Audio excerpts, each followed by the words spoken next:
Hello, everyone. Mikethemicman here. This is a new sports podcast that I'm going to be doing over the coming weeks and months, and hopefully for a long time. Going to be talking Chicago sports, and why not start off with some baseball?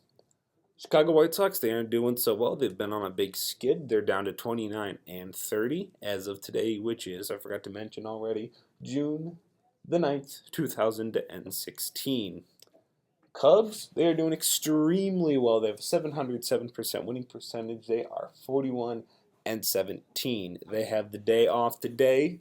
Sox are at home facing the Washington Nationals. Next game for the Cubs is tomorrow, 10th at 7:30 in Atlanta. Let's talk about the Cubs. Might as well start with the good before we get to the bad. Cubs have been doing very well. And this is even with Jake Arrieta not being complete Superman, which he, for honest, hasn't been. He's given up runs. He hasn't really known what those are, it seems, for the past, about year. Just recently, he lost his first start in 20, which is quite amazing when you consider that right before Chris Bosio and the Cubs acquired Jake Arrieta, he was a guy who had a lot of talent, but Baltimore really wouldn't let him do what he wanted to do, which is throw across his body and the mechanics that is natural to him. Baltimore tried to put him into mechanics that they thought would work, and they really didn't. There were always flashes of what he might be able to be, but he never really was what he could be.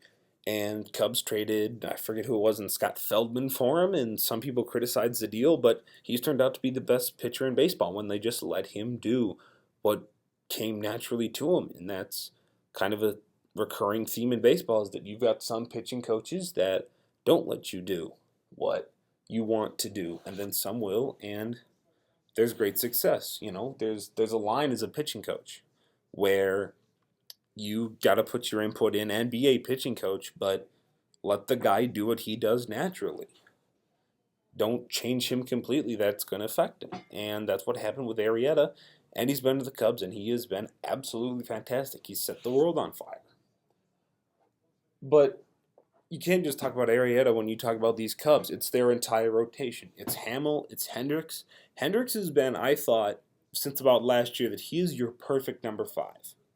The guy goes out there every 5th day. He will give 6 runs, or give 6 runs. He will give you 6 innings and 3 runs. He'll give you a quality start, then he hands it off to your bullpen. He's thrown a complete game this year. This is a kid that no one really ever heard of when he came up, and now he's a big-time piece in that rotation. He is a guy you throw out there, and you go, hey, I'm completely confident in this guy to give me enough. Jason Hamill's been fantastic. John Lackey, who, I'll be honest, I was quite skeptical of when the Cubs first signed him. I really wasn't sure. He's up there. He did good for the Cardinals last year, but that's last year. That's not this year. That's not next year. That was last year. Lackey's been nice. He had a really rough first start, but other than that, he's been good. John Lester's kind of settled down. Lester was switching from the AL to the NL when he came to the Cubs last year. I'm not sure what kind of an impact that had on him, but he just wasn't what he was in Boston. And then he got national media exposure with the whole throwing to first base thing and what kind of a joke that became. And I think that all affected him. And now that he's settled down, he's got David Ross catching him every day. I think that Lester's he's been really good. And when you have a record of 41 and 17 and you're 58 games in this season, you really can't argue with that. They're 22 and 8 at home, 19 and 9 on the road. They've won 7 of their last 10. And there's no signs of stopping because they've got Atlanta next. And that Atlanta team really isn't that good. They're the worst team in baseball. In fact, they've got a 17 and 42 record. So, provided the Cubs win, tomorrow they will match Atlanta's record today, except the other way around. Atlanta's got 288 winning percentage, and as I mentioned earlier, the Cubs have a 707 winning percentage. So that gives you an idea who the Cubs are facing next. They're coming off a series with Philadelphia where they won 2 games and lost 1. And the White Sox, well, they are 29 and 30. They have a 492 winning percentage, and they were on top of the AL. they were on top of the AL Central and the American League for about the first month. And then they had some epic meltdowns of their bullpen, some epic starting pitching meltdowns, some weeks with no hitting whatsoever, and now they're one position away from the bottom of the AL Central. They're 29-30, and they're 3.5 games out of division leading Cleveland. This is a team that's been on a power skid. They're on a 5-game losing streak. They're trying to break that tonight in Washington. Or at home against Washington, rather. They're 2 of their last 10. 2 wins in their last 10 ball games. If you go back to 20, it's even worse. It's just every night. It seems like it's just another loss for the White Sox, and that's a problem. GM Rick Hahn has tried to do various things with this team, like getting Justin Morneau and sending Matt Latos away, telling him to go take a hike. He's traded for James Shields, and that's another thing I'll get into later. But, yeah, I mean, if you're Rick Hahn, I think the next guy you got to look at is Robin Ventura. Just, for example, just last night, David Robertson gets lit up with a 3-run home run in the 8th inning. And you don't take him out then, you leave him in. So, okay, fine, you're trying to get him to eat up something. He's got to pitch some part of this ball game. He strikes a guy out, then you take him out. I don't understand what is going on in Robin Ventura's mind. I mean, it's just you look at the Kansas City game. The White Sox became only the 5th team since 2010 to lose after being up 6 runs in the 9th inning. Because David Robertson went out there, you knew he didn't have it from about the moment he stepped out on the mound, and with 1 out, he gives up 5 runs. At what point, for me, it would have been 3. For me personally, 3 runs, you're gone, we got to protect this lead. He gives up 5 runs. There's men on second and third. You bring in a guy who's literally done nothing but watch major league pitchers in his life. I'm not kidding. He messes up a wild pitch, which I don't understand quite how you mess up an intentional walk. And then he just gives up a hit with the bases loaded. The game's over. The Royals win 7-6, and it's one of the most humiliating losses in White Sox history. That one's on Ventura, and the one the night before, a lot of people said was on Robert Ventura. So at some point, when you lose this many games after being that good, it's time to look at your manager. And you especially look at what he's been doing with the bullpen, or lack of what he's been doing with the bullpen. It's time to look at Ventura, and if you're Rick Hahn, he might have to go sooner rather than later. I think he lasts till the end of this year, though, because I don't think Rick Hahn will take Ventura out. I'm fairly certain that Reinsdorf won't tell Rick Hahn to take out Robin Ventura, because Reinsdorf hasn't taken out Kenny Williams yet. There's no indication that he will. And that's the same thing with Chicago Bulls. It's time for the end of Garpax, Gar Forman and John Paxton. But you've got Norner and Reinsdorf who just won't do it. He just won't do it. And that's another thing with the Bulls, what a mess that is. And one thing I heard today was that the Boston Celtics have offered the Bulls pick 3 in this year's draft, pick 16 in this year's draft, and Marcus Smart for Jimmy Butler. When you look at who is in this draft, that is a phenomenal package for Jimmy Butler. If that was for LeBron, I'd do that deal.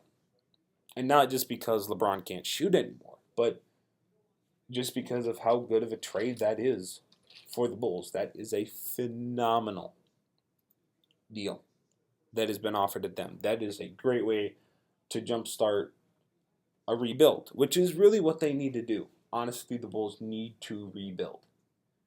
And getting a Jamal Murray or a Dragon Bender, and then you would still have your first-round pick, which is another important thing to consider. You keep your first-rounder, you would have that pick, which is 14, and you would have 16. So with 14, maybe you get a Tyler Eulis, and then 16, take a flyer on a guy from like Scalabusiev from Kentucky.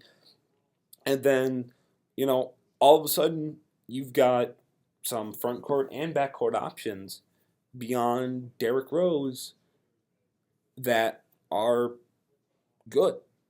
I mean, if you take Jimmy Butler off of this team, your only scorer is going to be Derrick because, as of now anyway, because Pau Gasol is going to be gone. Joakim Noah's already left.